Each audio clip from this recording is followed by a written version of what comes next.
معزز سامعین، السلام علیکم ورحمۃ اللہ وبرکاتہ۔ قال اللہ تعالی یا ایہا الذین آمنوا ادخلوا فی السلم کافۃ ولا تتبعوا خطوات الشیطان انہ لکم عدو مبین۔ اے ایمان والو، اسلام میں پورے داخل ہو جاؤ اور شیطان کے پیچھے نہ چلو، بے شک وہ تمہارا کھلا دشمن ہے۔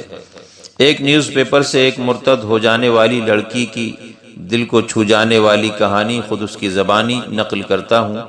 برگے حنا پہ لکھتا ہوں درد دل کی بات، شاید کہ لگے رفتہ رفتہ دل ربا کے ہاتھ۔ اگر آپ کو اپنی اسلامی بہن بیٹیوں سے تھوڑی بھی ہمدردی ہے تو کم از کم اس ریکارڈنگ کو ہر مسلم تحریک تک اور ہر گروپ میں شیئر کریں، تاکہ سوئے ہوئے اور دنیا میں کھوئے ہوئے رب کی عبادت سے رشتہ توڑے ہوئے لوگ کو جاگیں اور دیکھیں کہ ان کی غیرتیں کیسی برسر عام نیلام ہو رہی ہیں۔ یوں تو لڑکیوں کے مرتد ہونے کے متعدد اسباب ہیں جو ہم نے پچھلی ریکارڈنگ میں شیئر کیے تھے۔ ان میں سے ایک بڑا سبب یہ بھی ہے کہ غریبوں کی مدد نہ کرنا، نکاح کو بے حد مہنگا اور زنا کو سستا اور آسان بنانا۔ اردو ٹائمز نے اسی کالم میں لکھا تھا کہ مسلم لڑکیوں کو مرتد ہونا اور ان کا غیروں سے شادی کرنا، اس کا ذمہ دار خود مسلم سماج ہے۔ مسلم لڑکیوں کو جہاں کچھ تنظیمیں مرتد بنانے کی ناپاک کوشش کر رہی ہیں، اردو ٹائمز نے لکھا تھا کہ جس طرح دیگر غیر مسلم تنظیمیں رجسٹرار آفس میں جا کر کے دیکھتے رہتے ہیں کہ کوئی غیر مسلم لڑکی مسلمان تو نہیں بن رہی ہے اور کسی مسلم لڑکے سے شادی تو نہیں کر رہی ہے، ایسا مسلم تنظیموں کو بھی کرنا چاہیے۔ رجسٹرار آفس میں جا کر دیکھنا چاہیے، وہاں چسپاں نوٹس کا مطالعہ کرنا چاہیے کہ اس میں کوئی مسلم لڑکی مرتد ہو کر غیر سے شادی تو نہیں کر رہی۔ اس بات کا یہ اثر ہوا کہ کچھ مسلم تنظیمیں رجسٹرار آفس میں جانے لگیں۔ تھانے کے شادی رجسٹر دفتر سے ایک فہرست ملی جس میں بھونڈی کی ایک مسلم لڑکی ایک غیر مسلم لڑکے سے شادی کرنے کی درخواست دی ہوئی تھی۔ شادی رجسٹرار کے دفتر کا یہ اصول ہے کہ رجسٹرڈ کرانے کے بعد اس دفتر کے باہر ایک نوٹس لگائی جاتی ہے جس میں لڑکا لڑکی کے نام مع پتہ لکھا ہوتا ہے۔ یہ نوٹس 1 مہینے کے لیے ہوتی ہے۔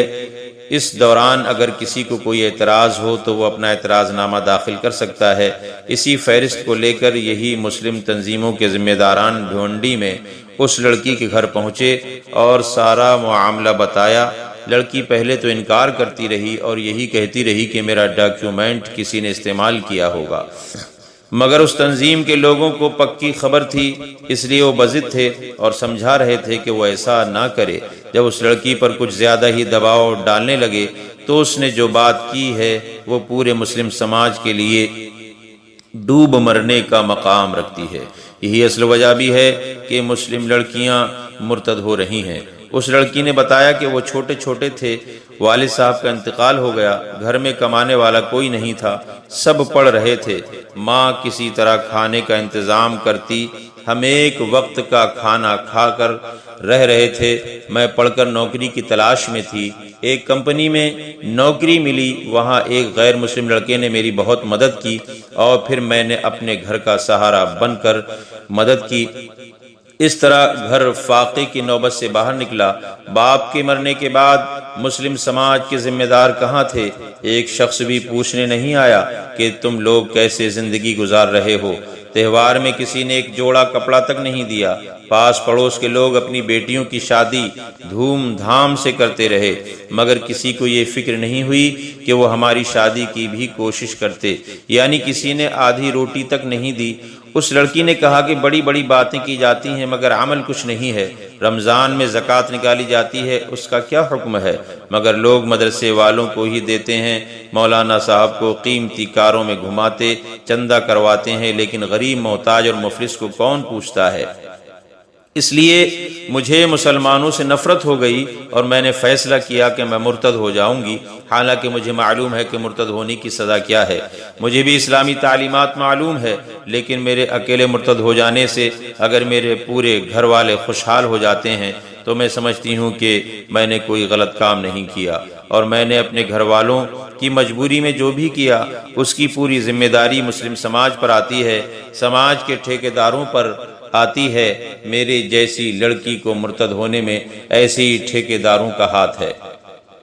شادی بیاہ میں لاکھوں روپے فضولیات میں خرچ کریں گے، بیجا رسومات میں لاکھوں روپے خرچ کر دیتے ہیں، لیکن ہم جیسے غریب محتاج کی 1 روپے کی بھی مدد نہیں کرتے۔ اس لیے مسلمانوں سے مجھے نفرت ہو گئی اور میں مرتد ہو کر اس غیر مسلم لڑکے سے شادی کرنے کا ارادہ کر کے بہت خوش ہوں، کیونکہ وہ غیر ہوتے ہوئے بھی مجھے بہت سہارا دیتا ہے، اس کی وجہ سے ہی مجھے نوکری ملی۔ اس لڑکی نے جو باتیں بیان کی وہ 100% سچ پر مبنی لگتی ہیں۔ یہی مسلم سماج کی سچائی ہے جس کی وجہ سے مسلم لڑکیاں مرتد ہو رہی ہیں۔ کیا یہ ہماری ذمہ داری نہیں ہے کہ اگر کسی گھر کا کمانے والا مر گیا، اس گھر میں بچے ہیں، بیوہ ہے، وہ ایک دم بے سہارا ہو گئے، ایک روٹی کے محتاج ہو گئے، کیا ہم ان کا سہارا نہیں بن سکتے؟ کیا مسلم تنظیمیں سہارا نہیں دے سکتی؟ یہاں تو مسلم تنظیموں کا یہ بھی المیہ ہے کہ وہ اگر کسی کی مدد بھی کرتے ہیں تو اس کی تصویر اتاری جاتی ہے، اخبارات میں شائع کروایا جاتا ہے۔ اس لیے غیرت مند بھوکے مر جاتے ہیں مگر اس طرح کی تشہیر نہیں ہونے دیتے۔ ایسی تنظیموں کو شرم آنی چاہیے جو اگر غریبوں کو راشن کٹ دے رہے ہیں، کپڑے تقسیم کر رہے ہیں تو اس کی باقاعدہ تصویریں اتروائی جاتی ہیں اور اسے اخبارات میں شائع کروایا جاتا ہے۔ اسی طرح کیا مسجد ٹرسٹ اور سوسائٹی کے لوگ اس بے سہارا گھر کو سہارا نہیں دے سکتے؟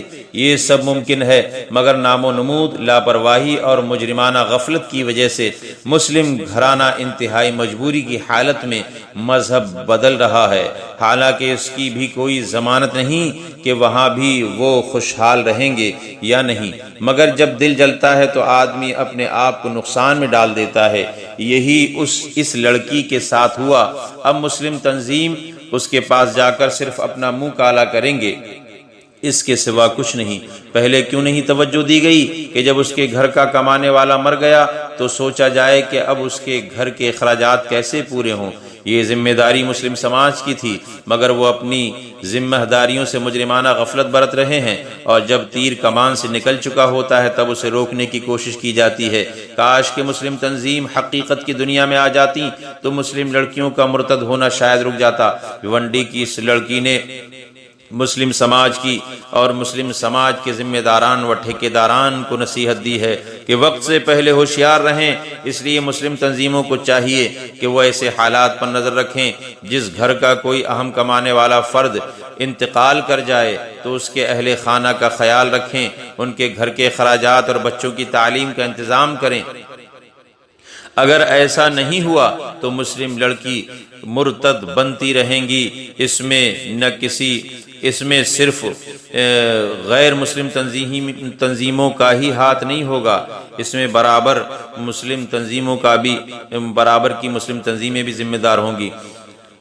یہ تو صرف ایک لڑکی کی داستان ہے، ایسی کتنی ہی مسلم لڑکیاں مرتد بنتی جا رہی ہیں، کیونکہ بھوک کسی حالت میں بھی کوئی برداشت نہیں کر سکتا، اور وہی بھوک انسان کو حیوان بنا دیتی ہے۔ اسلام مذہب ایک انتہائی منظم اور بہترین مذہب ہے، مگر افسوس کہ اب اس کی تعلیمات پر توجہ نہیں دی جاتی ہے، حالات کو دیکھا نہیں جاتا۔ اس لڑکی نے صرف اس مسلم تنظیم کے ذمہ داروں کی آنکھ نہیں کھولی، ایک آئینہ دکھایا ہے۔